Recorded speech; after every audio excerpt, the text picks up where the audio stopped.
बाजी प्रभू देशपांड्यांची जी भूमिका करतायत ते शरद केळकर.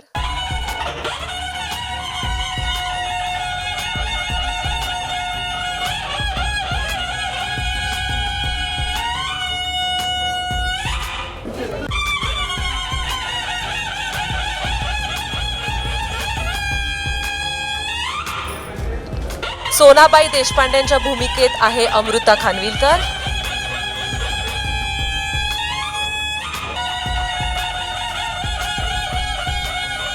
सईबाईंच्या भूमिकेत आहे सायली संजीव.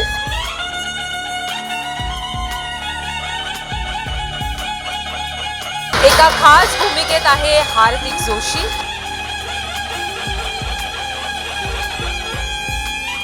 आणि छत्रपती शिवाजी महाराजांच्या भूमिकेत आहे Subodh Bhave.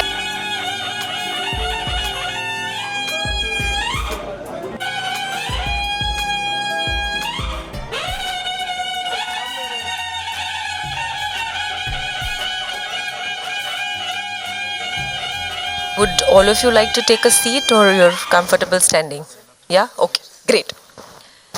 So Sharad, let's start with you. You तिने इतका सुंदर पॉझिटिव्ह आणि वेगळा रोल तू करणार आहेस तर त्याच्याबद्दल सांग. Good evening everyone. थोड़ा नॉस्टैल्जिया है. 3 साल पहले यही जगह थी जहां तानाजी का ट्रेलर लॉन्च हुआ था और बहुत सारी यादें हैं उससे. उस वक्त भी मैंने कहा था कि भले ही मैं छत्रपति शिवाजी महाराज का रोल कर रहा हूं लेकिन वहां तक पहुंचना किसी के लिए भी पॉसिबल नहीं है, लेकिन उनका मावड़ा बनना पॉसिबल है. तो इस फिल्म में उनका एक मावड़ा बन के आ रहा हूं और एटलीस्ट जो लोग महाराज को मानते हैं वो तो मैं समझ सकता हूं इस किरदार के जरिए. सो अपने आप को सौभाग्यशाली मानता हूं कि मुझे बाजी प्रभू देशपांडे जी की भूमिका करने को मिली. उम्मीद करता हूं कि आप लोगों को अच्छी लगेगी. आणि काय सांगू आता, महाराज बरोबर आहे. महाराज बोलणार आणि मावळे ऐकणार.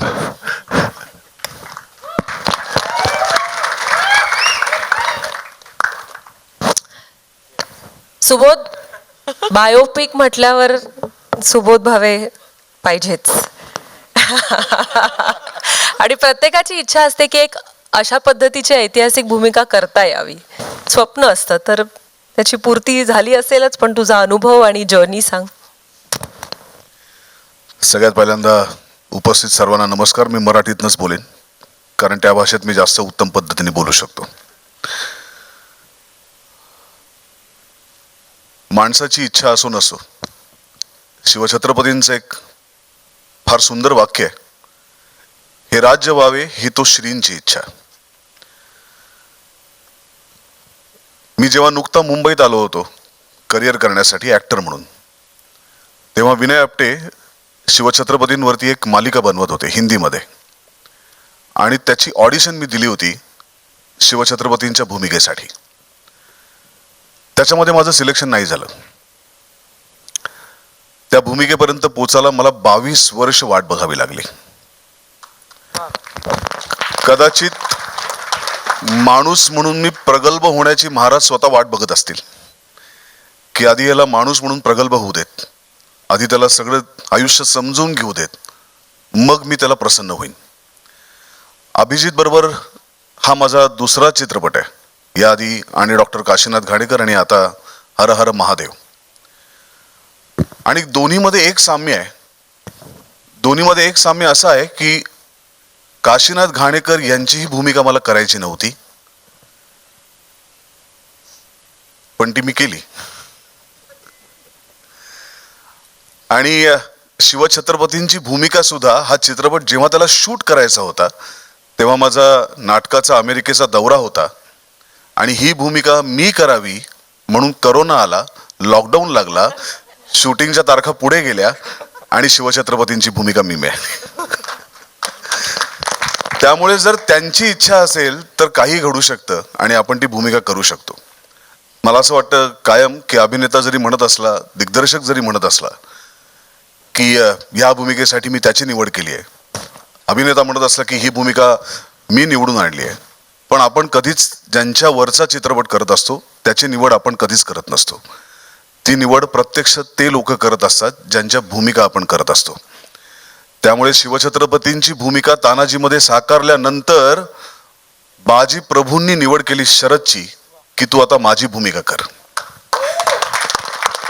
किंवा शिवछत्रपतींची भूमिका करताना शिवछत्रपतींनी त्यांना आदेश दिला असेल की तुम्ही आता बाजी प्रभूंची भूमिका करा.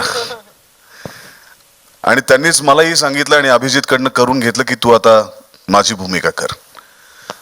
त्यांचं चरित्र आपण सगळ्यांनी वाचलंय, लहानपणापासून वाचलंय, त्याच्यात परत मी बोलण्यासारखं काही नाही. पण मला हा शिवछत्रपतींवरचा कुठलाही सिनेमा हा फार एक सुंदर योग वाटतो, एक इमोशनल योग वाटतो. योग अशासाठी वाटतो की 50 वर्षांचं आयुष्य महाराजांचं होतं. या 50 वर्षामध्ये त्यांनी अनेक माणसं जोडली, त्यांच्या मातोश्रींनी त्यांच्यावरती संस्कार केले, स्वराज्य मिळवण्याचं एक स्वप्न दाखवलं आणि शिवछत्रपतींनी आपल्या सहकाऱ्यांच्या समवेत ते स्वप्न प्रत्यक्ष साकार केलं.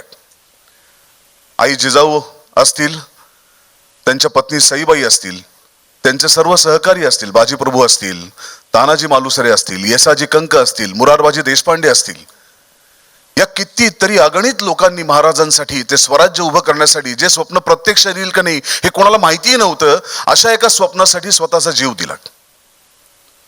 पण त्या सगळ्यांचं एकमेकांशी असलेलं जे नातं होतं, एक प्रेम होतं, विश्वास होता, तो किती घट्ट आहे बघा. की ज्या क्षणी त्या सर्व मंडळींना कळलं की आता सिनेमा नावाचं माध्यम पृथ्वी तलावरती आलंय आणि या सिनेमा नावाच्या माध्यमातनं आपण एकमेकांना 350 वर्षानंतर पुन्हा एकदा 3 तासाकरता का होईना आपण भेटू शकतो. आज या सिनेमाच्या निमित्तानं का होईना आपण छत्रपती शिवाजी महाराज आणि बाजी प्रभू एकमेकांना भेटू शकतात. 2.5 तास ते एकमेकांबरोबर स्क्रीन शेअर करू शकतात.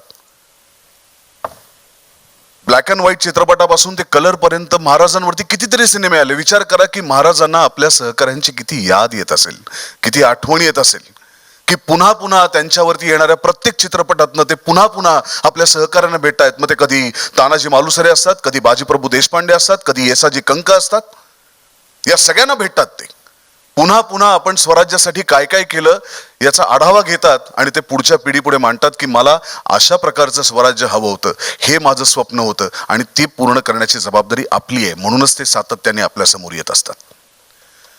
मी आभार मानतो माझ्या निर्मात्यांचे, आभार मानतो माझ्या दिग्दर्शकाचे, लेखकाचे, आभार मानतो माझ्या सर्व टीमचे आणि आभार मानतो या महाराष्ट्राचे की जिथे शिवछत्रपतींनी जन्म घेतल्या त्या पवित्र भूमीमध्ये त्यांनी आम्हाला जन्माला घातलं. म्हणून त्या भूमीचे आभार मानतो की तुझ्यामुळे आम्हाला तुझ्याच एका उत्तुंग शिखरावर पोहोचलेल्या व्यक्तीचं दर्शन घडलं, ज्याला आम्ही जाणता राजा म्हणतो, त्या राजाचं दर्शन आम्हाला झालं. धन्यवाद. Thank you Subodh. अमृता, तुम्हारे ये इस साल में बहुत सारी फिल्म्स आई है, लेकिन ये किरदार कुछ अलग है. Absolutely simple, beautiful and a different role. तो उसके बारे में प्लीज बताइए. नमस्कार. कन्फ्युजन झालंय इथे. लेफ्टला सुबोध मराठीत बोलला, राईटला हा हिंदीत बोलला, मधल्यामध्ये नाही नाही ते यायची ते संस्कार व्हायचे आहेत अजून, मला असं वाटतं. पण नमस्कार, नमस्ते आप सभी को यहाँ पर. सबसे पहले तो इस मंच पर खड़े रहना मेरे लिए सच में I think I feel very very lucky. एक कारण, जसं शारिक सर म्हणाले तसं गेली 30 वर्ष झी हे इतकं मोठं ब्रँड आहे आणि फक्तच टेलिव्हिजन किंवा विविध भाषांमध्ये नाही तर चित्रपटांमध्ये सुद्धा त्यांनी आपला जम जो आहे तो इतका उत्कृष्टपणे बसवला आहे. आणि मराठी चित्रपटांना मार्केटिंग म्हणजे काय आणि मराठी चित्रपट कानाकोपऱ्यात कसा पोचवायचा हे झीने आत्तापर्यंत दाखवून दिलंय. सो त्यांचं मी मनापासून इथे अभिनंदन करते. फडतरे सर, ज्यांच्याबरोबर मी कट्यार काळजात घुसलीपासून काम करत आहे आणि त्यानंतर त्यांच्या प्रत्येक सिनेमात का होईना एखादा चित्रपट, आय थिंक पुष्पक विमान सोडल्यास ना, अच्छा मला विमान म्हणून नको, सध्या मी चंद्रास ठीक आहे. तर तर त्यांच्याबरोबर सातत्याने काम करायची संधी मिळते आणि हे त्यांचं मोठेपण आहे की जेव्हा कुठला एक सुंदर रोल लिहिला जातो तेव्हा माझं पहिलं नाव त्यांच्या मनात येतं आणि मग त्या गोष्टीला मी नाही म्हणू शकत नाही. मी नेहमी त्यांना म्हणते की तुम्ही एक शगुन आहात माझ्यासाठी. कुठलाही चित्रपट किंवा कुठलंही वर्ष सुरू करायचं म्हणजे फडतरे सरांचा एक फोन यायला पाहिजे आणि मग ते वर्ष खूप छान जातं. अभिजित देशपांडे यांच्याबद्दल जितकं बोलावं तितकं कमी आहे. जसं मनवा म्हणाली मगाशी, वेडा माणूस आहे कम्प्लिटली आणि ज्या प्रकारचं पॅशन त्याच्यामध्ये आहे आणि तो प्रत्येक गोष्टीमध्ये इतका इन्व्हॉल्व्ह होऊन काम करत असतो. मला नाही वाटत आहे खूपशा दिग्दर्शकांना हल्लीच्या काळात तुम्ही इतकं वेडं पाहता. सो थँक्यू अभि, पुन्हा एकदा मला थँक्यू अमृता. मनवा, तू मगाशी म्हणालीस की सिम्पल कॅरेक्टर आहे. सिम्पल नाही आहे तिचं कॅरेक्टर, ती सांगेलच. पण एक गोष्ट सांगावीशी वाटते की सोनाबाई देशपांडे म्हणजे बाजीप्रभू देशपांडेंच्या पत्नी. हो आणि ते त्यांना नेहमी देशपांडेबाई म्हणत असतात. हो ते माहितीये का? हो का? कारण माझ्या घरी माझे आई बाबा आलेत. हा. So माझे बाबा माझ्या आईला घरी देशपांडेबाई म्हणतात. So म्हणून- अच्छा, तर ते तिकडून म्हणून मी- इन्स्पायर्ड आहे. अच्छा, पण थोडक्यात सोनाबाईंबद्दल सांगते तर एकतर हा माझा पहिला ऐतिहासिक चित्रपट आहे, माय फर्स्ट हिस्टॉरिक फिल्म. आणि आय कांट टेल यू की इतक्या जबरदस्त कलाकारांबरोबर काम करून इतकी ऊर्जा मिळते आणि काहीतरी करण्याची इच्छा जागृत होते. सोनाबाईंबद्दल अगदी थोडक्यात सांगते. आमच्या चित्रपटामध्ये एक डायलॉग आहे, ज्यांच्या नावानं 12 मावळ दणाणतात असे बाजीप्रभू देशपांडे, ज्यांच्या नावानं दणाणतात त्या सोनाबाई आहेत. धन्यवाद. थँक्यू. सायली, तू सईबाईंची भूमिका केली आहेस तर त्याच्याबद्दल सांग. मी अगदी थोडक्यात सांगेन आत्ता, कारण सईबाईंबद्दल, महाराणी सईबाई भोसलेंबद्दल काही बोलणं ते बघितल्यानंतरच, त्यांना तो अनुभव घेतल्यानंतरच कळतं. ते सांगून कधीच कळू शकत नाही. पण सईबाई भोसलेंची भूमिका करण्याची संधी नाही म्हणू शकत मी. हा मान मिळाला आहे, त्यासाठी हर हर महादेवच्या पूर्ण परिवाराचे मी खूप मनापासून आभार मानते. थँक्यू. थँक्यू. हार्दिक, तू पण तुझ्या भूमिकेविषयी सांगावस. नमस्कार. खरं तर आधी मी अभिजित सरांचे जी स्टुडिओचे आभार मानतो, कारण की एवढ्या दिग्गज कलाकारांबरोबर मला स्टेज शेअर करायला मिळतोय. त्याबद्दल खरंच मी स्वतःला म्हणजे एक आपण म्हणतो ना गर्व असा येतो थोडासा, तसं वाटतंय मला आणि अभिमान सुद्धा वाटतोय. तर त्यासाठी खरंच खरंच थँक्यू सो मच. मी आबाजी विश्वनाथ म्हणजे महाराजांचा गुप्तहेर याची भूमिका करतोय. खूप आगळं वेगळं एक कॅरेक्टर आहे ते, कारण की त्याच्या आधी मालिका करत असताना एक कॅरेक्टर सातत्याने प्रेक्षकांच्या डोक्यात एक बसलेलं असतं, ते मी 5 वर्ष करत होतो. पण अभिजित सरांनी खूप मेहनत घेतली, कारण की पहिलेच त्यांनी मला सांगितलं होतं की ते पुसून आपल्याला नवीन एक कॅरेक्टर लोकांसमोर आणायचं आहे. आणि इतिहासातलं एक नाव, एक जे म्हणजे आपण सगळी ती नावं एक पवित्र नावं आहेत आणि त्यातलं एक नाव, एक कॅरेक्टर मी करतोय, याच्यापेक्षा सौभाग्य काय असेल. आणि जे सतत महाराजांबरोबर असतं, त्यामुळे खूप छान वाटतंय आणि एक्सपिरियन्स तर खूप ग्रेट होता. थँक्यू. थँक्यू. आणि आता questions from the audience. Yeah, one thing I would like to note. So, cinema जो आहे तो आपण बाजीप्रभू देशपांडे आणि छत्रपती शिवाजी महाराजांच्या नात्यावरचा हा सिनेमा आहे. बाजीप्रभू देशपांडेंची पर्सनल स्टोरी आहे. पण ही जी गोष्ट मी मांडलेली आहे सिनेमामध्ये, ती एका नरेटरच्या थ्रू मांडलेली आहे. की म्हणजे ही जी गोष्ट सांगणार आहे ते सह्याद्री आपली गोष्ट सांगणार. सह्याद्री ये कहानी बताने वाला है. सह्याद्री मतलब 350 साल से क्या अत्याचार हो रहे थे और फिर कैसे ये अन्याय का काला जो भी एक काली रात थी उसे चीरने वाली छत्रपति शिवाजी महाराज की जो तलवार थी, तो उसके बारे में ये कहानी है. तो ये कहानी जो बताने वाले है, जी गोष्ट सांगणार आहे ते आहे सह्याद्री. आणि सह्याद्रीचा आवाज कोणाचा असला पाहिजे? सूत्रधार. Sahyadri is going to be the सूत्रधार. सो हे सूत्रधार कोण असलं पाहिजे? सो ह्याचं जेव्हा डिस्कशन झालं तेव्हा मला असं वाटलं की सह्याद्रीचा आवाज असाच असला पाहिजे जो सह्याद्री इतकाच कणखर, इतकाच शुद्ध, इतकाच स्वच्छ आणि तितकाच बुलंद असला पाहिजे. आणि अवघ्या महाराष्ट्रात फक्त एकच नाव आहे ज्या सगळ्या कॅटेगरीजमध्ये खरं उतरतं, आणि ते आहेत आपल्या सगळ्यांचे लाडके, कलाप्रेमी, कडवे शिवभक्त राजसाहेब ठाकरे.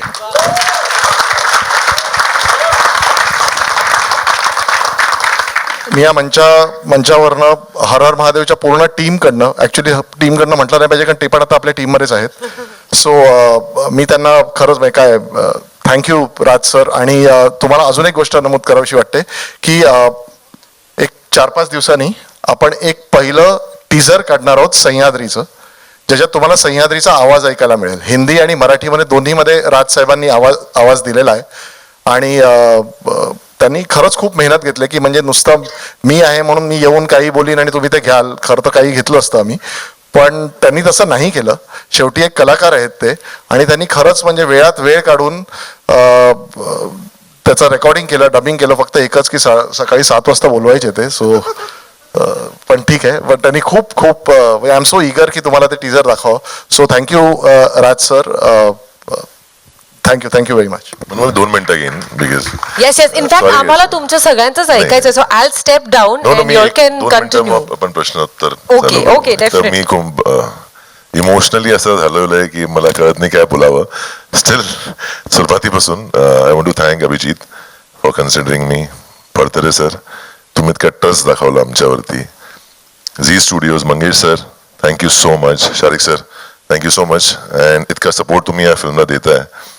पहिला सिनेमा आहे, आमच्या सगळ्यांसाठी खूप महत्वाचा आहे. आणि खरं सांगू म्हणजे मला आता 18 वर्ष झाली काम, 20 वर्ष मुंबईला झाली, 18 वर्ष काम करताना झाली. ह्याच्याहून जास्त इम्पॉर्टंट फिल्म माझ्या करिअर, माझ्या आयुष्याची कोणची नाही आहे. So I need your blessings, we need your blessings. So please you know how much you can support us, please support us. Thank you. Thank you. And now will take questions from the media. कोणाला विचारायचं आहे मला बसायचं या please, you can seat. आणि Phadtare sir, actually तुम्ही वर स्टेजवर बसायला पाहिजे होतं. ब्रीफली मैं आपको बताऊंगा. इसकी शुरुआत, इसकी नींव जो रखी गई थी वो 2013 में थी, क्योंकि हम सभी छत्रपति शिवाजी महाराज के भक्त हैं, फैंस हैं. हम उनके सिखाए हुए बातों को बचपन से देखते हैं. तो मुझे एक ऐसा सिनेमा उनके एक one incident in his life एक ऐसा बनाना था जो आज तक किसी ने देखा नहीं है. और ये मैंने सिलेक्ट किया बाजी प्रभु देशपांडे जी का कैरेक्टर, किरदार, क्योंकि मुझे उससे एक बड़ी बात कहने का मौका मिल रहा था. जैसे हम देखते हैं कि जब दूसरे राजाओं के लिए जब लोग लड़ते तो वो लड़ते, लेकिन जब हमारे छत्रपति के लिए जब कोई लड़ता था तो वो मरता था.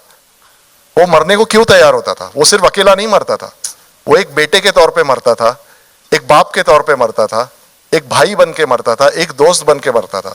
तो जब एक मावड़ा कुर्बान होता तो ये 4-4 मौतें उसको मंजूर होती थी. और वो क्यों होती थी? क्योंकि मेरे छत्रपति शिवाजी महाराज ने एक सपना दिखाया था जिसका नाम था स्वराज्य. और इसीलिए मुझे ऐसा लगा कि ये कहानी किसी ने बताई नहीं है. हम हमेशा उनके पराक्रम की बात करते हैं, लेकिन उनका जो ड्रीम था, उनका स्वराज्य का विश्लेषण क्या है, वो दिखाने का मौका मुझे इससे मिला. और बाजी प्रभु देशपांडे ये जो स्टोरी है, जैसे अभी आपने टीजर में देखा होगा कि पहले बाजी प्रभु देशपांडे को ये जो मावड़ में जो एक आंधी आ रही थी शिवाजी महाराज नाम की, उन्हें मंजूर नहीं थी. फिर ऐसा क्या हुआ कि जिसका उन्होंने पहले थोड़ा बहुत विरोध किया, उसी सपने के लिए, उसी इंसान के लिए उन्होंने अपने प्राण दे दिए. तो ये ग्राफ क्या था, ये क्या किमाया थी, ये क्या ऊर्जा थी मेरे छत्रपति की, जिसके लिए ये बाजी प्रभु देशपांडे जैसा बुलंद मावड़ा कुर्बान होने को तैयार हो गया. तो ये दिखाने का मौका मुझे इस स्टोरी से मिल रहा था. बिकॉज हमेशा मुझे लगता था कि यार लोग 100 लोग मर रहे हैं, 200 लोग मर रहे हैं, लेकिन हर एक वो इंसान है, एक आदमी की जान है, उसकी फैमिली को पीछे छोड़ के जा रहा है. तो ये एक human side of the Maratha history और एनी हिस्ट्री, ये अब तक हमने कहीं सिनेमा में देखी नहीं है. तो मुझे लगा कि as a writer I can sort of give you something different of something that you think you know. Hello Abhijit. हाँ जी सर.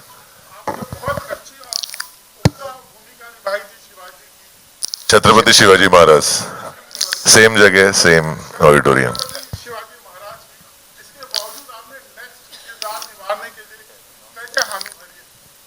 सर पहली बात तो sorry, I am not serious joking, but still अगर अभी भी महाराज का एक ही उल्लेख हो रहा है, इसलिए ये फिल्म की गई है ताकि अगली बार महाराज का एक ही उल्लेख ना हो। सेकेंडली आपका जवाब देता हूं कि देखिए एज ए कलाकार के तौर पर आप लोगों ने बहुत प्यार दिया जब मैंने छत्रपति शिवाजी महाराज की भूमिका की। मुझे नहीं पता मैंने कैसे किया, कौन सी ऊर्जा थी, क्या था मेरे अंदर। मैंने कभी सपने में भी नहीं सोचा था कि मुझे वो उस व्यक्ति की भूमिका करने को मिली और दिल से की मैंने। आप लोगों ने बहुत प्यार दिया, लेकिन जैसा मैंने पहले कहा कि महाराज को समझना, उनको फील करना बहुत मुश्किल है, बिकॉज वो व्यक्ति इतनी बड़ी है ना, मतलब कि उनके अगर चरणों तक भी पहुंच जाए हम समझने के लिए तो बहुत बहुत बड़ी की चीज हो जाएगी।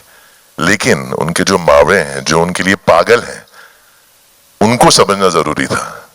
इसलिए शायद मैंने बाजी प्रभु देशपांडे जी की भूमिका की, ताकि मैं वो तो समझ पाऊं कि उनकी ऐसी क्या बात है जो उनके मावड़े उनके पीछे अपनी जान देते हैं।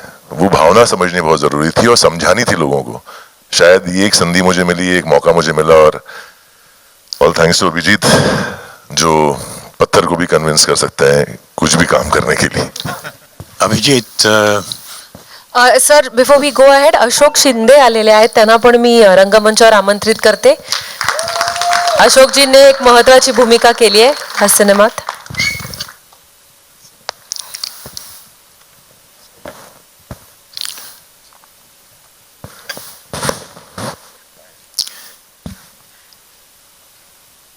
Abhijit, Siraj Sayyed, if the name rings a bell. ABCD, Yes, sir. Xavier, आप मेरे ABCD. स्टूडेंट रहे हैं किसी जमाने में. You're not audible. अब जोर से बोलूंगा तो ऑडिबल हो जाऊंगा. Yeah. ठीक है.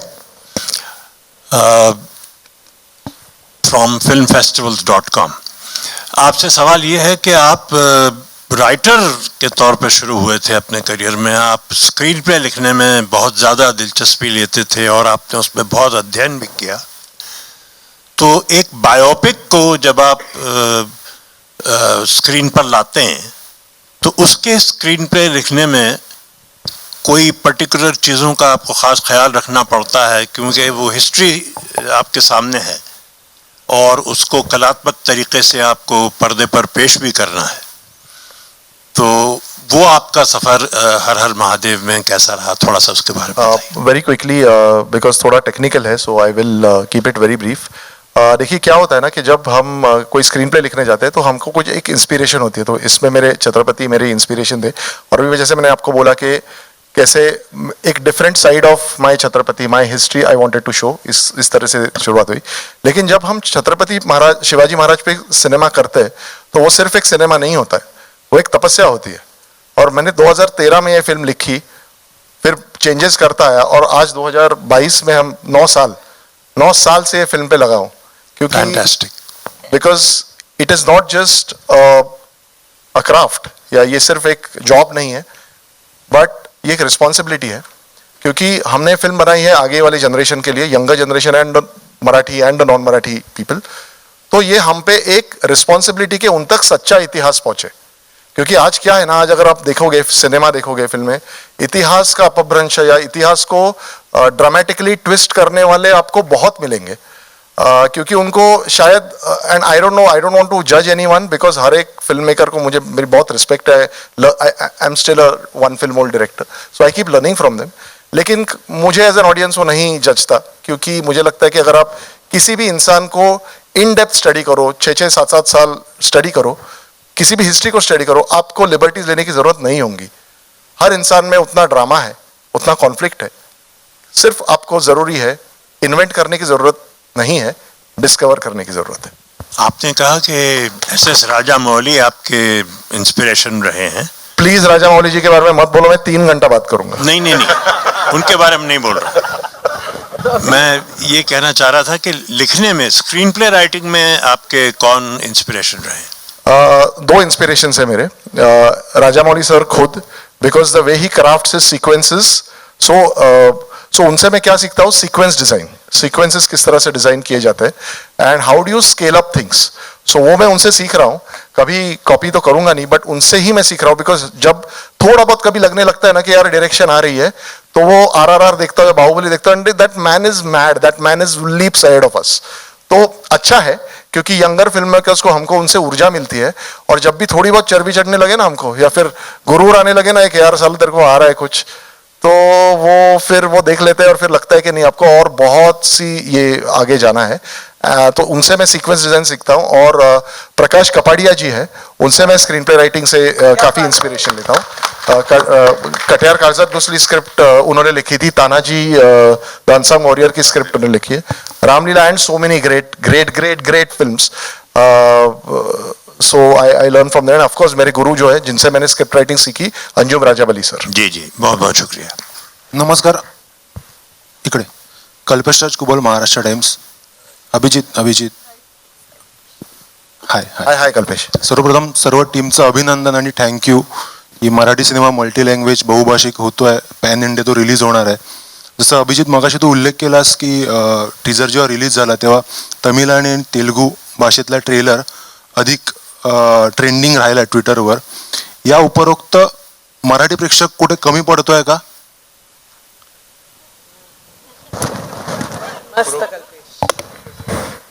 कल्पेश जी ओके. नाही, कमी कधीच पडत नाही, कारण सिनेमाची सुरुवात महाराष्ट्रामध्ये झाली. सो आपला प्रेक्षक कधीच कमी नाही, आणि मी कधीच असं मानत नाही की म्हणजे आता सपोज कुठला सिनेमा चालतो किंवा नाही चालत, त्याला आपण आपल्याला म्हणतो ना यार ऑडियन्स को समजता नाही, ऑडियन्स को अक्कल नाही, असं मी कधीच मानत नाही. कारण ऑडियन्सला जेवढं समजतं ना तेवढं आपल्याला घंटा काही समजत नाही. जेव्हा तुम्ही याच सिनेमा हॉलमध्ये जेव्हा तुम्ही सगळे लाईट्स बंद करून जेव्हा सिनेमा बघता ना, तर तुमचा IQ असतो ना हा 40% वाढलेला असतो त्याच माणसाचा. सो ऑडियन्सला कधीच आपण डावरून चालायचं नाही. आणि आय एम हॅपी की तमिळ तेलुगूमध्ये जो रिस्पॉन्स मिळाला आहे तो महाराष्ट्रामध्ये पण आम्हाला चांगलाच रिस्पॉन्स मिळणार आहे.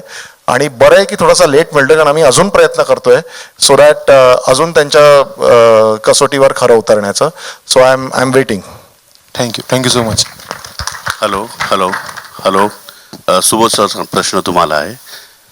सर तुम्ही already best of the best biopics केलेले आहेत, ते खूप छानपैकी तुम्ही पार पाडले आहेत. आज तुम्हाला छत्रपती शिवाजी महाराजांचा जो रोल मिळाला आणि तुम्ही बोलले ते आफ्टर 22 इयर्स तर तुम्हाला हा रोल मिळाला, त्याबद्दल तुम्ही जरा what was your feelings and कसं वाटलं तुम्हाला हे रोल करताना?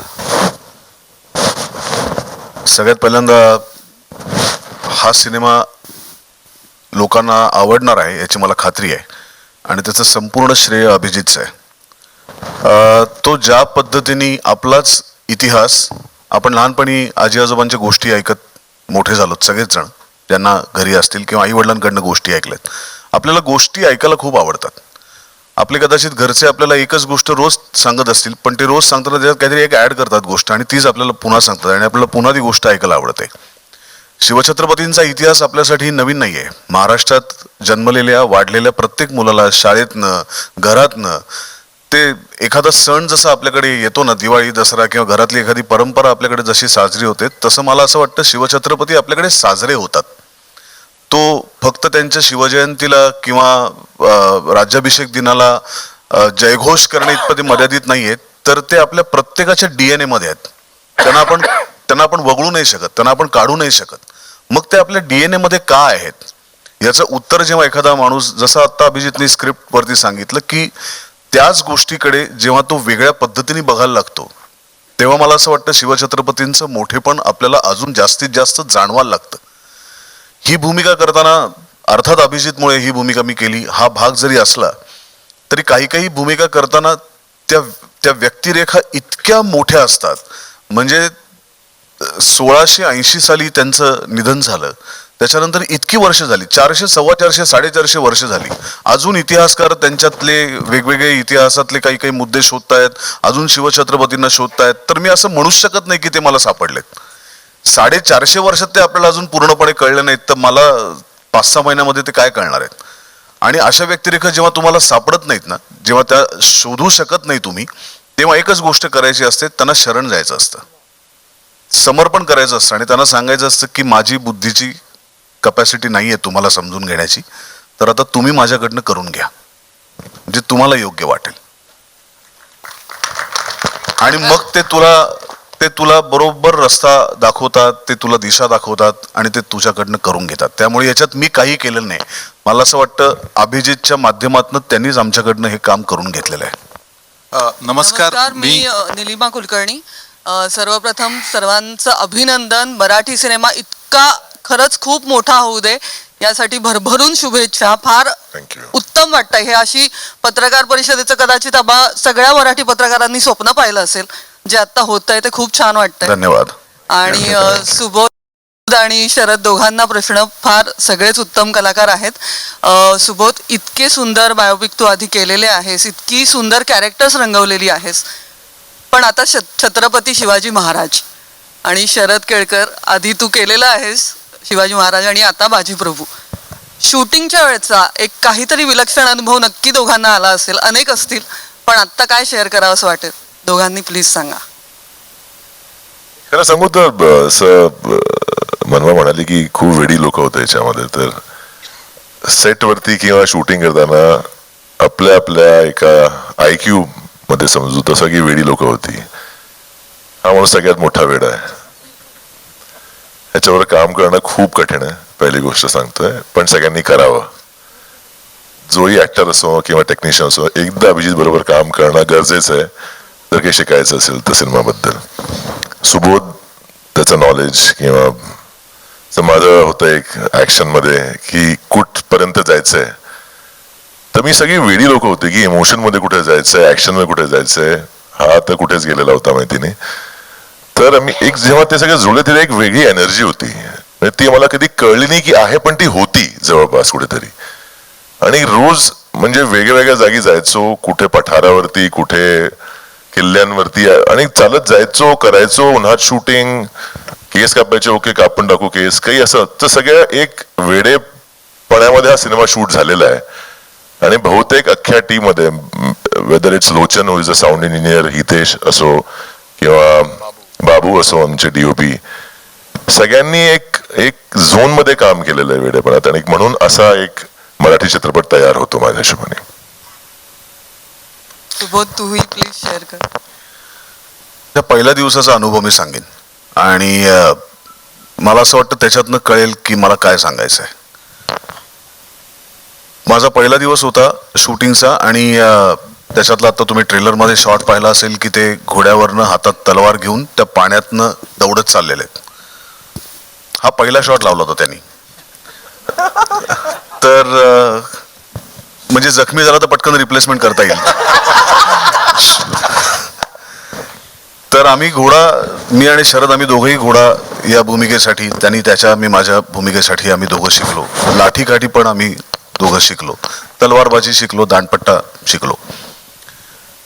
पण घोडा शिकणं वेगळं असतं आणि प्रत्यक्ष अशा प्रकारचा एखादा शॉट देणं खूप वेगळं असतं.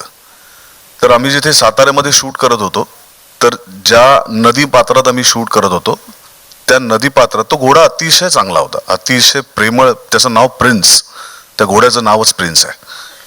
अतिशय प्रेमळ होता आणि शूटिंगचं असल्यामुळे त्याला ऍक्शन कट सगळं आपल्यापेक्षा जास्त कळायचं. तर त्या पाण्यातनं जायच्या आधी मला अभिजितने सांगितलं की इकडून तुला घोड्यावरनं तिकडे जायचंय. तोपर्यंत मी तयार होऊन मी घोड्यावर बसून राहिलो होतो की पुन्हा एकदा त्याच्याशी आपण, त्याच्या बरोबर असावं आपण म्हणून. पण जेव्हा त्याने मला सांगितलं, त्याच्या जस्ट आधी त्या घोड्याला पायामध्ये जखम झाली होती आणि त्याला, बरं, अभिजितने एकदा ठरवलं की त्याला जखम वगैरे असं काही, त्याच्या डोक्यात असं काही नसतं की अशी जखम वगैरे असते. त्यामुळे एकदा ठरलं की ठरलं. तर तो घोडा पळताना पाण्याची पातळी जरी कमी झाली असली तरी ते पाणी जे होतं ते फक्त चिखल किंवा असं गाळ असलेलं नव्हतं, तर त्याच्यात छोटे छोटे गोटे होते. आणि त्या पूर्ण पाण्यातनं मला ते पात्र क्रॉस करून समोर जायचं होतं आणि एवढा शॉट होता. आणि मला भयंकर भीती वाटत होती, भयंकर भीती वाटत होती. मी अस्वस्थ झालो होतो की समजा त्याचा बॅलन्स गेला आणि मी पडलो तर काय होईल. म्हणजे हा चित्रपट तर काही कारणांनी लांबेलच, कारण मला काहीतरी लागेल वगैरे वगैरे वगैरे. पण आपण ऍक्टर होत ना, आपलं शरीर हेच आपलं शस्त्र आहे आणि त्याच्यावरती आपल्याला कुठे डोळ्याला लागलं, कुठे काय झालं, तर असा एक अत्यंत भीतीपूर्ण एक विचार मनात चालू होता. आणि हे चालू असताना सायमल्टेनियसली माझ्या डोक्यात हेही चालू होतं, जे माझ्या डोक्यात कायम चालू असतं, की आपल्याकडे आत्ताच्या काळामध्ये मनाचे आजार खूप वाढलेत. लोकांना डिप्रेशन येतं. करोनाच्या काळामध्ये तर ते अजून वाढलेत. लोकांना डिप्रेशन येतं, कधी कधी अँझायटी वाढते, कधी कधी भीती वाटते, एक अनामिक अशी भीती वाटते, काहीतरी आपल्या आजूबाजूला घडणारी अशी एक भीती वाटते. आणि असं जेव्हा जेव्हा होतं ना, आजूबाजूला कोणीतरी मला सांगतं, तेव्हा तेव्हा मी कायम त्यांना सांगतो की तुम्ही शिवछत्रपतींचं चरित्र वाचा. 50 वर्षात ज्यांनी स्वराज्य उभं केलं ती माणसं जर भिवून बसली असती तर आपल्या जे आजूबाजूला जे दिसत नाहीत अशा शत्रूंपेक्षा प्रत्यक्ष दिसणारे असे अनेक शत्रू त्यांच्या आजूबाजूला होते आणि त्या सगळ्यांवरती मात करून त्यांनी स्वतःचं स्वप्न साकार केलं. तर इतकं मोठं चरित्र जर आपल्या आजूबाजूला आहे तर आपण भीतो का? आणि ही गोष्ट माझ्या मनात आली आणि मी जे मगाशी तुम्हाला उत्तर दिलं की आपण त्यांना शरण जायचं असतं, तसा पहिला शॉट होता. मी आभाळाकडे बघितलं, मी डोळे बंद केले, त्यांचा चेहरा मी डोळ्यासमोर आणला आणि जोर जोरात मी हर हर महादेव, जय भवानी, जय शिवाजी असं ओरडलो आणि घोड्याला लगाम दिली आणि तो पहिला शॉट ओके झाला. नमस्कार, मी मंदार जोशी, तारांगण. मंगेशजींसाठी माझा हा प्रश्न आहे. मला कल्पना आहे की मराठीत हा खूपच भव्य दिव्य पद्धतीने रिलीज होईल मोठ्या संख्येने, पण मला उत्सुकता आहे की तेलुगू, तमिळमध्ये तुम्ही काय स्ट्रॅटेजी आहे आणि विशेषतः फॉरेनमध्ये ह्या ज्या साऊथ इंडियन लँग्वेजेस आहे तिथं खूप मोठ्या प्रमाणात सिनेमे रिलीज केले जातात आणि त्याला रिस्पॉन्सही मिळतो. तर त्याचं जर तुम्ही काही माहिती दिली तर बरं होईल. एक चांगला प्रश्न आहे पहिला तर, कारण जवळजवळ सगळेजण गृहीतच धरतात की झीचा सिनेमा आहे तर महाराष्ट्रात तर तो होणारच. पण आता ही गृहीतकं बदलण्याचीच खरं वेळ होती आणि त्याकरताच महाराष्ट्राबाहेर पाऊल टाकतोय.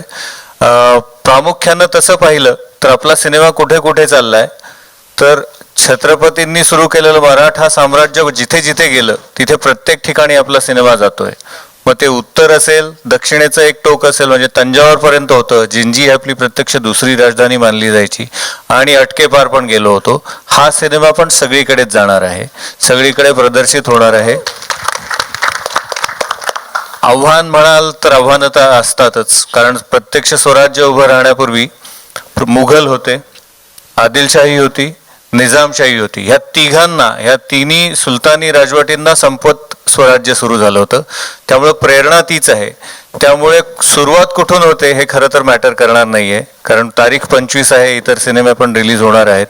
त्यामुळे पहिलं काम झीनी केलेलं आहे तो रिलीज करण्याचा. एक नंबर ऑफ स्क्रीन काउंट्स तर येतीलच. ते आता आपण सिनेमा रिलीजच्या 15 दिवस आधी बोलतोय, ह्या गोष्टी हळूहळू ठरत जातील. पण एक गोष्ट आहे की जो काही स्क्रीन काउंट ठरेल तो सर्व मराठी जनांना अभिमानकारक तर नक्कीच असेल. आणि तिथून पुढचं काम खरं तर सिनेमा प्रदर्शित करणाऱ्यांचं नसतं, ते जनतेचं असतं. आणि त्यामुळे आशा आहे की तिथून पुढचं काम सगळी भारतभरातली जनता नक्कीच चांगल्या प्रकारे करेल, साथ देईल आणि आशीर्वाद देईल. हॅलो, सो अमृता आणि सायलीसाठी माझा प्रश्न आहे. फर्स्ट हिस्टॉरिकल लुक तर खूप छान आहे, तुमच्या दोघींचे पोस्टर्स सुद्धा प्रेक्षकांना आवडत आहेत. आता सगळेच जण अभिजित सरांबद्दल भरभरून बोलतायत आणि वेडी माणसं एकत्र आली हे सगळं ऐकतोय. पण असं सगळं असताना अमृता आणि सायली, तुमच्या दोघींसाठी हर हर महादेव करताना सगळ्यात मोठा टास्क कोणता ठरलाय?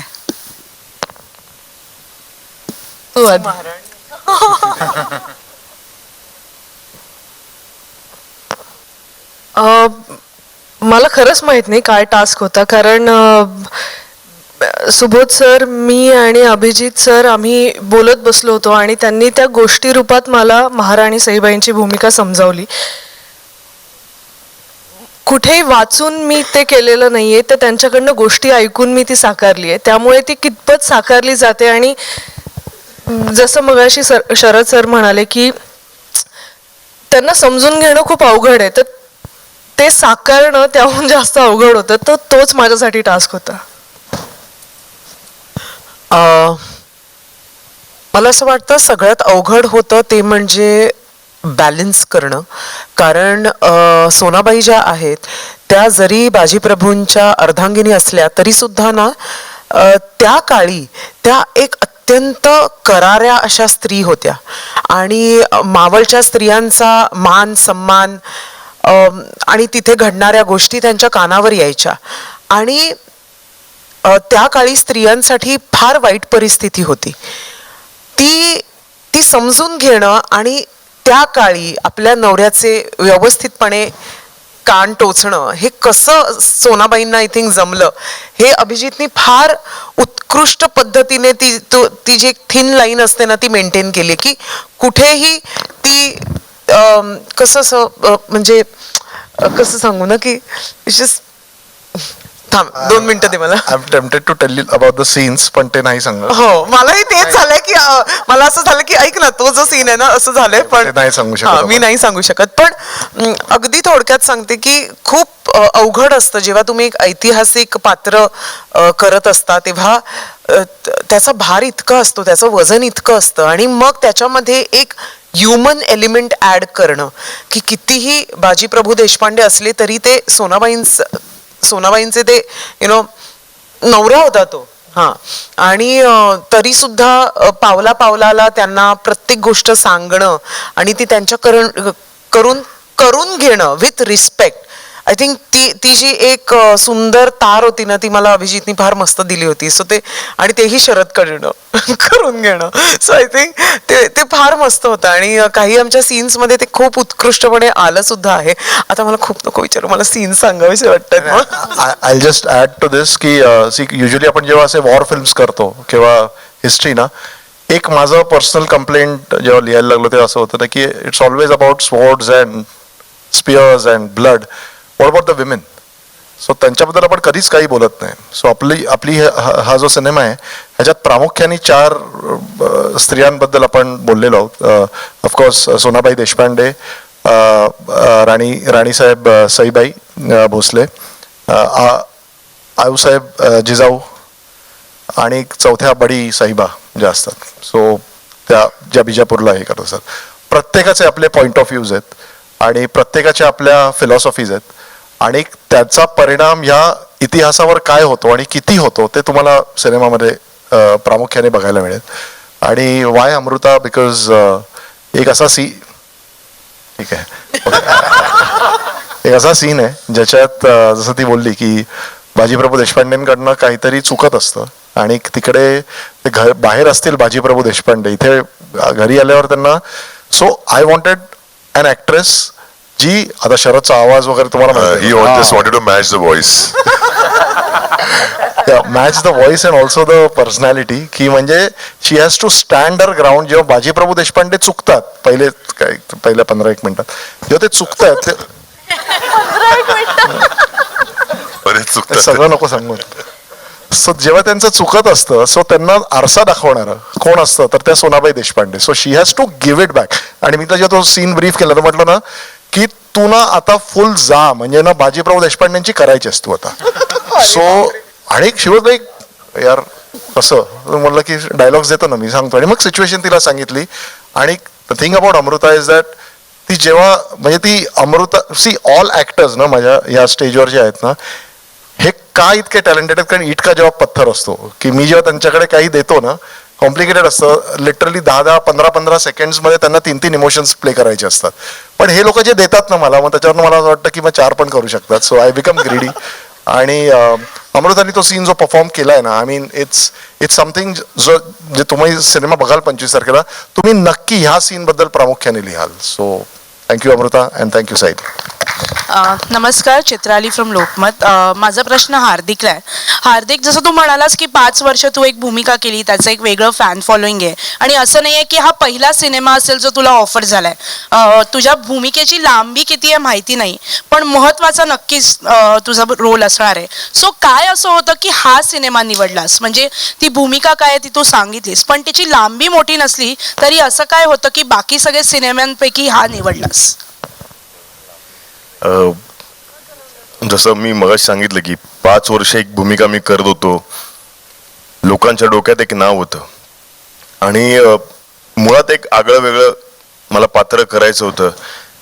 आणि अभिजित सरांचा फोन आला मला की असं असं आपण करतोय तर तू इंटरेस्टेड आहेस का? त्यांना मी आधी सांगितलं की मी मालिका करतोय. ते बोल तू टेन्शन घेऊ नकोस, ते सगळं मी बघतो. म्हटलं ठीक आहे सर, काही प्रॉब्लेम नाही आहे. तू कुठे आहेस? म्हटलं मी कोल्हापुरात आहे. तर मला असं वाटतं की काही विचार करण्याआधीच माझ्याकडनं होकार निघून गेला. कारण की जेव्हा त्यांनी मला फक्त एक 1 लाईन सांगितली की असं असं आपण करतोय ती जागा मी सांगितल्यानंतर माझ्या जागी दुसरी कोणी व्यक्ती असेल ना तरी त्यांनी होच सांगितलं असतं, कारण ती जागा होती पन्हाळगड. आणि ही स्टोरीज तिकडची आहे, ही कथा तिकडची आहे. त्यामुळे मला असं वाटलं की माझ्याकडनं नाही हे गेलंच नाही त्यांच्याकडे. सर मी करतो, तुम्हाला काय पाहिजे सांगा, मी तयार आहे. मग त्यांना माहिती होतं की मी काय करीन. त्याच्यानंतर मी जरा गुगल वगैरे जरा सर्फिंग करायला लागलो. त्यांना वाटलं बरोबर, त्यांनी मला फोन केला, तू हे सगळं काही करू नकोस, मी तुला सांगेन काय करायचंय. त्यामुळे खूप एक चॅलेंजिंग कॅरेक्टर होतं माझ्यासाठी, कारण की एक आपण सातत्याने एक कॅरेक्टर करत असतो आणि अचानक आपण आता मोठ्या पडद्यावर येणार, हे एक दडपण सुद्धा असतं. पण खूप छान पद्धतीने सरांनी मला सांभाळून घेतलं, आणि म्हणजे सरांनीच नाही तर सगळ्या सहकलाकारांनी सांभाळून घेतलं. त्यामुळे खूप सोपं नाही म्हणणार मी, खूप मजा आली आणि खूप शिकायला मिळालं. हॅलो, अशोक शिंदे सरांना प्रश्न आहे सर. तर तुम्ही तुमच्या रोलबद्दल जरा काय बोलाल का? कारण सगळेच बोलून गेले, तुम्ही शांत बसलात. नमस्कार. आधी मी माफी मागतो कारण मला जरा वेळ झाला शूटिंगमुळे. शॉर्टमध्ये मला सांगायचं एवढंच की मी माझ्या करिअरची सुरुवात मेकअप आर्टिस्ट म्हणून केली होती, आणि मेकअप आर्टिस्ट म्हणून मी बाबासाहेब पुरंदरेंबरोबर जाणता राजाचे कमीत कमी 350 प्रयोग केले होते, आणि त्याच्यात कॉस्ट्युम आणि मेकअप दोन्ही मी बघायचो. मी आणि आत्ताचे सुप्रसिद्ध आपले जे मेकअप डिझायनर आहेत विक्रम गायकवाड, ज्याने आपल्या पिक्चरचे डिझाईन्स केले आहेत, तर आम्ही ते करायचो. त्याच्यामुळे माझ्या ते संपूर्ण भिनलेलं आहे. म्हणजे महाराज किंवा तो संपूर्ण जो प्रवास आहे त्यांचा, तो अनेक वर्ष मला त्याचा अभ्यास होता. आणि माझं अनेक वर्ष स्वप्न होतं की मला ऐतिहासिक भूमिका करायची आहे. खरं तर माननीय बाबासाहेब पुरंदरेंनी मला त्याच वेळेला भूमिका ऑफर केली होती, उमेदीच्या अगदी सुरुवातीच्या काळात. पण ते सगळं क्वाड्राफोनिक वगैरे होतं, म्हणजे नट बोलत नाहीत, सगळं मागून होणार आणि फक्त ॲक्शनवारे होणार. मग मी म्हटलं मग माझा काय उपयोग, म्हणजे मी नुसत्याच कोणीतरी बोललेल्यावरती हातवारे करायचे आहेत, तर मला तो रोल करायचा, पण तो काय मला मिळत नव्हता. कालांतराने मध्ये बरीच वर्ष गेली, 150 सिनेमे झाले माझे नायक खलनायक म्हणून, आणि ती बरोबर संधी मला एक दिवशी देशपांडे सरांनी दिली. मला त्यांनी सांगितलं तुम्हाला याच्यामध्ये बाजीप्रभू देशपांडेच्या मोठ्या भावाची भूमिका करायची. बर, अर्थात मला माझा अभ्यास असल्यामुळे मला माहिती होतं फुलाजी प्रभू, पण फुलाजी प्रभू देशपांडे हे खूप मोठे योद्धे होतेच, पण काही लोक लाईमलाईट मध्ये पूर्वीच्या काळात आले नाहीत, ज्याला आपण फेम म्हणतो तसं. ते योद्धे असूनही ते लाईमलाईट मध्ये आले नाहीत, त्यांना हायलाईट केले अभिजित सरांनी. आणि मला त्यांनी जेव्हा नॅरेट केलं तेव्हा मला पहिला प्रश्न जेव्हा कॉल आला तेव्हा असं झाला की नक्की मला बोलवलंय का या रोलसाठी, कारण मी वेगळ्या रोल्समध्ये कामं केली पण ऐतिहासिक कधी केलेलं नाहीये. तर माझी मीटिंग झाली, भेट झाल्यानंतर त्याने मला सांगितलं की फुलाजी प्रभू देशपांडे योद्धे होते. मी ठरवलं होतं की काही एक शब्द बोलायचा नाही जोपर्यंत मला काही खटकत नाही तोपर्यंत, कारण मी त्यांचा डायहार्ड फॅन होतो, कारण मला घाणेकर खूप प्रचंड आवडलं होतं, काशीनाथ घाणेकर. तर त्यांनी सुरुवात केली नॅरेट करायला, आणि त्यांनी सांगितलं की ते थोडेसे तामसी, विक्षिप्त, थोडेसे मुडी असे वेगवेगळे शेड्स त्या कॅरेक्टरला आहेत, ज्याच्यात मी कुठेच बसत नव्हतो बेसिकली माझ्या स्वभावाप्रमाणे. पण त्यांनी इंट्रोडक्शनचा सीन घेतलाय, तिथंच सिनेमात कळतोय की हा माणूस काय आहे. मला त्याने उलट लटकवलंय, त्याने मला रक्तात झोपवलंय, त्याने मला रक्तांमध्ये माखवलंय, त्याच्यानंतर परत आंघोळ करून झाल्यानंतर सांगितलं परत आपल्याला शॉट घ्यावा लागेल, म्हणून परत रक्तात बसवलंय. असं मी सगळं केलंय. आणि फुलाजी प्रभू देशपांडे मी बाकी काही सांगत नाही की त्याचा प्रवास कसा येतो, पण योद्धा होता, बाजीवर प्रेम पण होतं, पण प्रासंगिक काही असे काही प्रसंग घडले आयुष्यामध्ये की जेणेकरून तो थोडासा कधी कधी साईड ट्रॅक व्हायचा, पुन्हा लाईफमध्ये यायचा. मग तो पॉझिटिव्ह आहे निगेटिव्ह आहे का, पण ते कॅरेक्टर अभिजित सरांनी इतकं सुंदर फुलवलंय. माझ्या माहितीप्रमाणे पिक्चरमध्ये खूप कमी बोलला असेल फुलाजी प्रभू देशपांडे, पण जेव्हा बोलतो तेव्हा ते अर्थात तुम्ही आणि सरांनी ठरवले. पण मला खूप आनंद झाला, कारण मला माझी ऐतिहासिक भूमिका करायला मिळाली. मी मंगेशजींचा आणि अभिजित सरांचा झी टॉकीजचं खरंच शतशः ऋणी आहे, कारण जे एक स्वप्न असतं नटाचं ॲक्टरचं ते पूर्ण झालं. आणि ही गँग तर बसली, ही तर म्हणजे आदर्शच आहे आत्ताचे सगळे. सुबोधचा प्रवास मी पाहिला आहे, diet fan of Sharad Kelkar, sorry, नाही हे जास्ती नाव मला इम्पॉर्टंट आहे. अमृता मी आता नाव ही सिनेमा काफी. केला. आम्ही आता चंद्रमुखी केला, नंतर सायली म्हणा किंवा हार्दिक म्हणा, सगळ्यांबरोबर कामं करतानाच एक एक्सपिरियन्स वेगळा होता. पहिल्यांदा म्हणजे पहिली 5 मिनिटं 10 मिनिटं तुमची जातील की ही व्यक्ती कोण आहे, इतका गेटअप चेंज केला. मग ज्या वेळेला मेकअपचा प्रश्न आला त्यावेळेला सगळ्यांचे गेटअप झाले होते, पण फुलाजी प्रभू देशपांडेचा गेटअप राहिला होता. आणि त्याच वेळेला आमचे मित्र विक्रम गायकवाड, कोविडच्या त्या काळानंतर त्यांना थोडासा त्रास झाला आणि खूप जास्ती त्रास झाला आणि ही वॉज हॉस्पिटलाइज आणि काय करावं कळत नव्हतं. त्याच्यामुळे आता करायचं काय, तर अभिजित सरांनी विचार तुम्हाला काय वाटतंय, तर त्यांना माहिती होतं की मी थोडंसं ह्याच्यातलं स्टडी, तर मी म्हटलं मी करून दाखवू का तुम्हाला, तुम्हाला जसं पटेल तसं तुम्ही हो म्हणा, नाहीतर मग तुम्ही मला सांगा काय हवंय ते. अर्थात मी स्वतः मेकअप आर्टिस्ट असल्यामुळे मी ते गेटअप केला, गंध म्हणा सगळं करून दाखवलं त्यांना गेटअप, आणि त्यांना दाखवलं आणि ते म्हटलं मला असाच पाहिजे म्हटलं फुलाजी. अर्थात ते me that credit goes to विक्रम गायकवाड, कारण त्याच्याबरोबर राहून त्याच्याबरोबर काम करून आमचं एक जे एकत्र बॉन्डिंग होतं ते आज कामी आलं. आणि तो बरा झाल्यानंतर तो हॉस्पिटलाइज होता त्यावेळेला मी त्याला फोन करून सांगितलं की असं असं कॅरेक्टर मी फुलाजी प्रभू करतोय आणि तू जसा गेटअप करू शकला असतास तसाच गेटअप मी केलाय, म्हणून मी त्याला फोटो पाठवला. आणि मला खरंच खूप बरं वाटलं की या संपूर्ण प्रवासामध्ये ही सगळी दिग्गज मंडळी भेटली आणि माझ्या एका एवढ्या मोठ्या वर्षांच्या कारकिर्दीनंतर म्हणजे सिनेमा TV यातली काही मंडळी तर नवीन आहेत ज्यांना कदाचित कल्पना नसेल मी कधी सुरुवात केली, पण काही आमचे जुने मित्र आहेत. ही संधी मला खरंच मिळाली त्याबद्दल मी आभारी आहे. संपूर्ण टीमचा सगळ्यांनी कोऑपरेट करून घेतलं, सगळ्यांनी मॅनेज करून घेतलं. याला प्रचंड यश मिळू दे अशी मी अपेक्षा करतो. पुन्हा एकदा धन्यवाद सगळ्यांचेच टीमचे. नमस्कार, सगळ्यांचंच अभिनंदन. माझा प्रश्न फडतरे सरांसाठी आहे की सर बोलणार आता आमचे. ओके, सो जेव्हा एवढा मोठा चित्रपट जन्माला येतो तेव्हा त्यासाठी तेवढाच भक्कम निर्माता त्या मागे असणं गरजेचं आहेच. आणि मराठी चित्रपटांसाठी असा निर्माता मिळणं खरंच खूप भाग्यशाली आहात तुम्ही सगळेच, आपण सगळेच. सर, काही दिवसांपूर्वीच याच विषयावर आधारित एक चित्रपट येऊन गेला, त्यालाही प्रेक्षकांनी प्रचंड प्रतिसाद दिला. ॲज अ निर्माता प्रेशर येणं साहजिकच आहे त्यानंतर, पण त्यानंतर हर हर महादेवची स्ट्रॅटर्जी प्रदर्शनाची तुम्ही बदलली का, किंवा टीम मध्ये तसा काही विचार झाला का?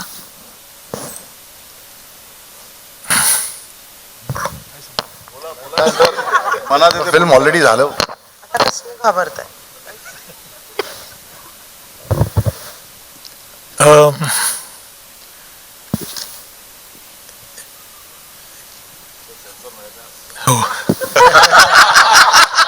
फडतरे सर नॉर्मली अजिबात बोलत नाहीत, आज तुम्ही डायरेक्ट त्यांना प्रश्न विचारलाय and that's also a tough one. Mangesh ji, if you want to add to it किंवा सर शुभेच्छांवाला प्रश्न. 2 शब्द तरी. मी एवढं सांगेल की हा जो डायरेक्टर आहे ह्याच्याबरोबर मी आधी एक फिल्म केली होती, डॉक्टर काशीनाथ घाणेकर. ती फिल्म जेव्हा मी केली त्यावेळेला मी शपथ घेतली होती की परत ह्या डायरेक्टर बरोबर काम नाही करणार.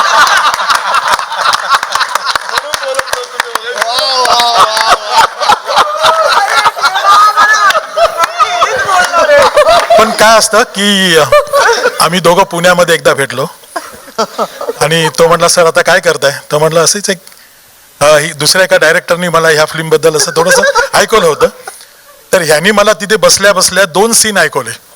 ते 2 सीन इतके जबरदस्त होते की ते म्हणजे त्याची ती सांगण्याची ती स्टाईलच आहे. त्यांनी ते 2 सीन इतके सुंदर सांगितले की मी त्या दिवशी आम्ही तिथेच ठरवलं की आपण हा फिल्म करायची. आणि हा डायरेक्टर बरोबर म्हणजे काम करायचं नाही असं ठरवलं, पण मी नंतर विचार केला की हा डायरेक्टर त्रास खूप देतो पण त्याचा रिझल्ट पण देतो. म्हणजे एवढे कष्ट घेणारे एवढं म्हणजे त्याच्या डोक्यामध्ये नुसती फिल्मच असते. 2 वर्षात त्याच्या डोक्यामध्ये दुसरं काहीच नसतं. ती फिल्म, ते कॅरेक्टर, ते सगळं तेच त्याच्या डोक्यामध्ये असतं. त्याचा एक मी म्हणजे तो एक हे सांगतो उदाहरण ह्या फिल्ममधलं, की कोल्हापूरला आम्ही शूटिंग करत होतो आणि त्यानंतर एक सीन आम्हाला शूट करायचा होता. तो कोल्हापूरपासून काहीतरी एक 30-35 किलोमीटरवर एक शंकराचं देऊळ आहे. त्या देवळामध्ये आम्हाला खालती अशी ते खिंडीमध्ये असं देऊन तिकडे देऊळ आहे, तिथे शूटिंग करायची होती.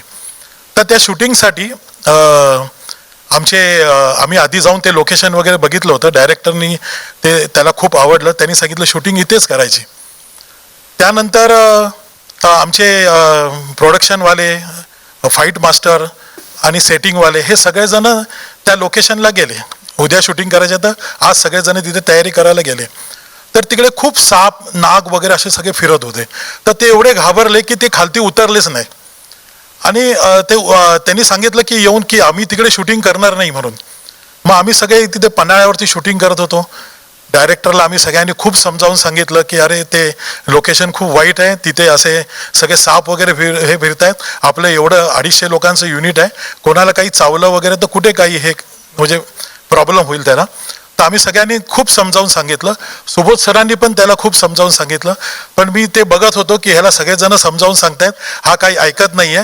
मी तिथे प्रोडक्शनवाल्याला सांगितलं 6 बसेस ठेवा, गाड्या ठेवा. म्हणजे मी इकडे सगळी तयारी केली. तिकडे परमिशन काढायला पाठवली, कारण मला माहिती होतं की ह्यांना कोणीही सांगितलं समजावून तरी हा काही ऐकणार नाही. आम्ही सकाळी 5 वाजता उठून तिथे म्हणजे 6:30 वाजता गेलो. तिकडे खूप अंधार होता आणि म्हणजे जिथे आदल्या दिवशी लोकांनी सांगितलं होतं की तिथे साप आणि नाग सगळे फिरतायत तिकडे हा माणूस, हा डायरेक्टर तिकडे सकाळी 6:30 वाजता जेव्हा अंधार होता तेव्हा हा तिथे एकटा उतरला खालती आणि त्यांनी तिथे फुलं घेऊन तिथे शंकराच्या पिंडीवरती फुलं वाहिली आणि त्यांनी पाया पडला आणि वरती आला आणि म्हटला या सगळेजण खालती म्हणून.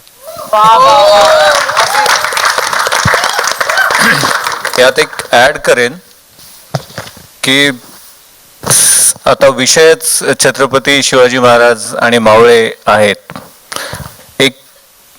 एक जो हिरा असतो ना, त्याला कोणत्या दिशेने कोण काय पाहतो त्यानुसार त्याला दिसतं की प्रतिबिंब काय आहे, पुढे काय जाणार आहे. त्यामुळे विषय असा आहे की 1-2च काय तर अजून 100 सिनेमे सुद्धा होऊच शकतात आणि माझी खात्री आहे की 100 चांगले सिनेमे होणार आहेत. त्यामुळे असं अजिबातच नसतं की एक सिनेमा झाला म्हणून दुसरा व्हावा का नाही, तो काही प्रश्न. ही काही स्पर्धा नाहीये, हे प्रदर्शन आहे. ते मुळात सगळ्यांनी लक्षात घेतलं पाहिजे. आणि दुसरी गोष्ट ह्या टीम बद्दल सांगायचं झालं तर ते होतं की मुळात प्रेरणा आणि स्फूर्तीस्थानच प्रत्यक्ष महाराज आणि बाजीप्रभू देशपांडे आहेत. तर अशा वेळेस आपण काय करू शकतो, आपण त्या सिनेमाला न्याय देण्याच्या योग्यतेचे आहोत का नाही ह्याची एक चाचणी स्वतःलाच पडते. कधी तो प्रश्न जेव्हा पडतो तेव्हा काही गोष्टी सांगण्यासारख्या अगदीच असतात. म्हणजे एक प्रकारचं डेडिकेशन, समर्पण असावं लागतं प्रत्येक कलाकाराच्या अंगात. तर ती गोष्ट ह्या सिनेमाच्या बाबतीत अशी नक्कीच सांगता येईल की आत्ताच अभिजितने सांगितलं की जवळजवळ 9 वर्षांपूर्वीपासून हा सिनेमा त्याच्या बरोबर आहे. तेव्हा त्यांनी स्क्रिप्ट लिहिलं, 9 वर्ष तो लिहिला गेलाय, 9 वर्ष त्याला पुन्हा पुन्हा लिहिलं गेलंय, वेगवेगळ्या स्वरूपात त्याला तो सिनेमा घडताना दिसलेला आहे. त्यामुळे ही आत्ताची आजकालची गोष्ट नाही, हे 9 वर्षांपासून घडत आलेली एक आणि सिनेमा घडत गेलाय. सिनेमाबरोबर अभिजित आणि त्याचा दिग्दर्शनातला एक पैलू पण बदलत आणि घडत गेलेला नवीन. आणि स्वतः शरद बद्दल सांगायचं तर हा सिनेमा करत असताना लुकसाठी किंवा इतर गोष्टींसाठी 1.5 वर्ष त्यांनी इतर कोणतंही काम केलेलं नव्हतं. तो पूर्णपणे ह्या सिनेमासाठीच समर्पित होता, इतर कोणत्याही गोष्टीत त्यांनी लक्ष घातलेलं नव्हतं.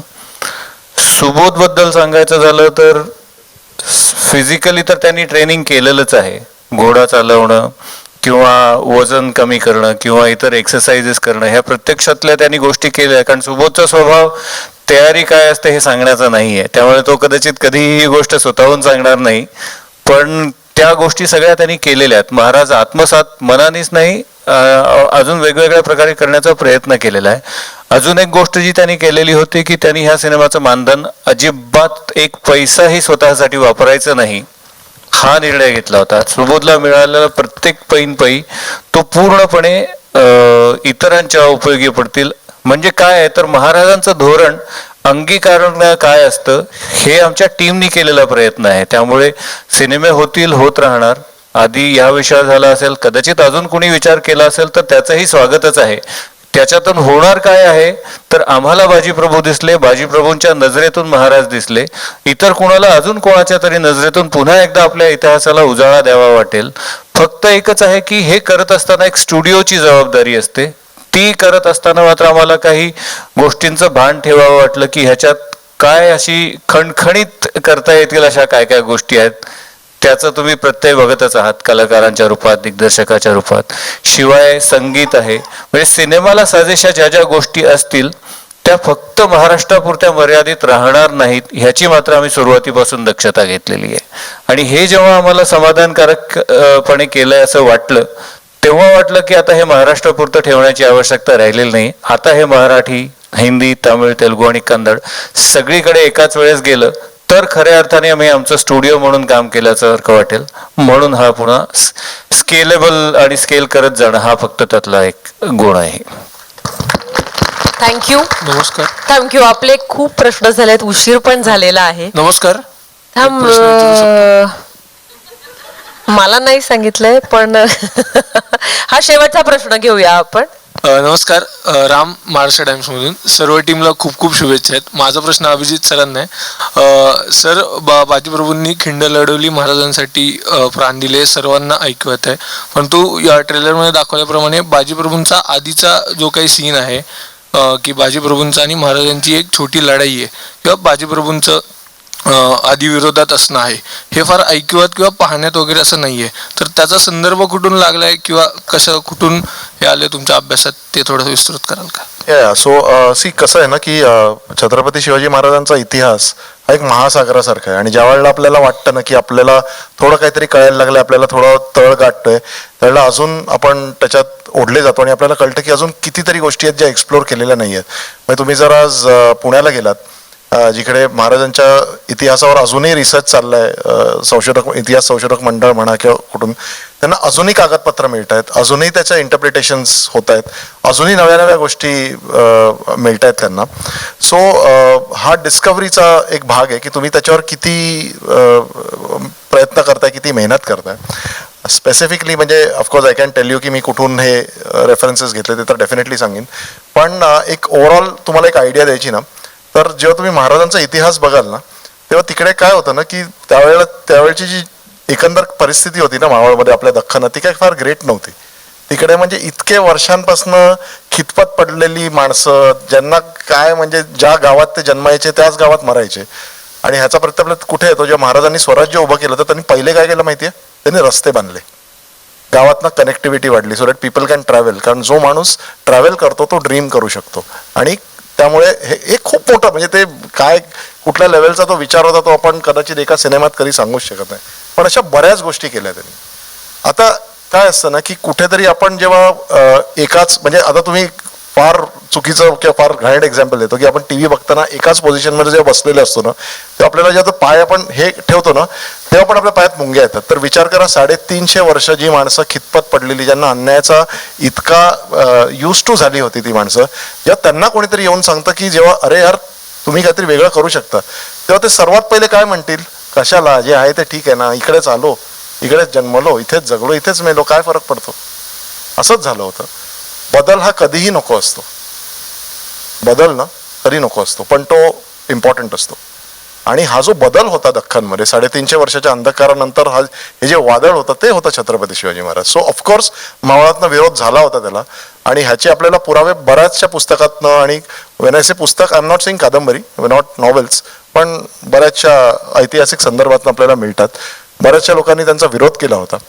आणि तो विरोध का होता, कशासाठी होता, ते आपण सिनेमामध्ये पण बघू, आणि ते ओव्हरऑल बऱ्याचशा गोष्टी आपण एक्सप्लोर केलेल्या आहेत.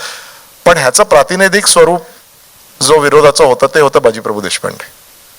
पण सिनेमा हाच आहे की ज्या बदलाचा मी विरोध कारण बाजीप्रभू देशपांडेचा पण कॅरेक्टर तुम्ही फिल्ममध्ये बघाल तर मी सगळं सांगणार नाही, पण की म्हणजे कुठेतरी ट्रॅव्हल नाही केलं त्या माणसानी, कुठेतरी तेवढे म्हणजे. आणि त्याच्यात एक महाराजांचा एक डायलॉग आहे की अर्धी जिंदगी गेली तुमची, पण तुम्ही काय केलं तुम्ही आयुष्यात, एक बुलंद शत्रू पण नाही कमवला, हे तुम्ही आहात.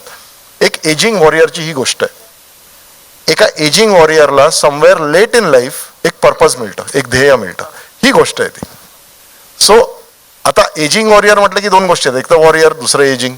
सो आता एजिंग म्हणजे काय की एवढे वर्ष त्यांनी त्याच ह्याच्यात ते रुडले होते, त्याच्यातच ते स्वतःला त्यांनी गाडून घेतलं होतं.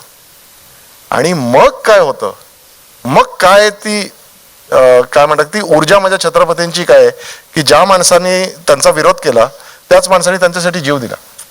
हा ग्राफ आहे स्टोरीचा. सिनेमा रिलीज झाल्यानंतर आपण एक चर्चासत्र ठेवूया, कारण का तू खूप आत्मीयतेने बोलतोस, त्यामुळे तुला ऐकायला खूप आम्हाला आवडेल. तर सिनेमा रिलीज झाल्यानंतर आपण एक चर्चासत्र ठेवूया तुझ्यासोबत. नक्कीच, डेफिनेटली. Thank you very much. आपण भरपूर प्रश्न घेतलेत. Will click a few photos. नाही वन सेकंड. सो कुठली फिल्म ऑलवेज ऍक्टर्स जे असतात ते नेहमी विल क्लिक पिक्चर्स बट एक we have call few people, कारण पडद्या समोरच्या लोकांना आपण नेहमीच बघतो. पण माझी जी टीम आहे, माय ए लिस्ट टीम, ज्यांनी हा सिनेमा तुमच्यासमोर आणलेला आहे, I would like to acknowledge them and call them on stage. So आता जी दिसत आहेत त्यांना मी आता बोलवणार आहे. मितालीजी तुम्ही या, हितेशजी तुम्ही या, गोकुळजी कुठे आहेत? तिकडे बसले बघ. गोकुळजी माझे VFX ज्यांनी हे, आता VFX कसं असतं ना, सगळ्यांना बोलतो. हितेश ज्यांनी म्युझिक केलंय, गोकुळजींचं काम, गोकुळजी VFX केलंय. VFX असं असतं की त्यांचं काम तेव्हा दिसतं जेव्हा त्यांचं काम दिसत नाही, आणि त्यांचं काम जेव्हा दिसतं तेव्हा शिव्या पडतात. सो ह्यांनी खूप सुंदर 400 आर्टिस्ट बरोबर त्यांनी हा प्रोजेक्ट केलेला आहे. So Gokulji VFX. PK action जी तुम्ही पाहिलेत, बाजी प्रभू उडतायत आणि मारतायत रक्त विकताचं. PK सर कुठे आहेत? PK सर नाही आले. हा PK सर आहेत. अश्विनजी या. प्राजक्त देशमुख, संगीत देवबाबळीचे लेखक, ज्यांनी माझ्याबरोबर संवाद दिलेत, कुठे आहेत? Okay, happy birthday. त्यांच्या बायकोचा बर्थडे, सो विश. गणेशजी या. सँडी कोण? तो अजूनही लढतोय. पोस्ट प्रोडक्शन सुपरवायझर आमचा, जो आधी एडी होता, आता पोस्ट प्रोडक्शन सुपरवायझर आहे, जो आठवड्यातनं एकदा जेवतो. ऋषिकेश सुर्वे कुठे आहेत?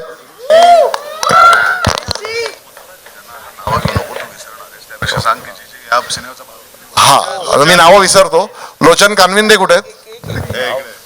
कानविंदे आलेत. आणि सगळ्यांनी Thank you very much. Everybody will click some good photos. And thank you everybody for coming. Bye bye. Good evening. See you. Yeah, please जरा फोटो काढायचे, तुम्ही काढून घ्या फोटो.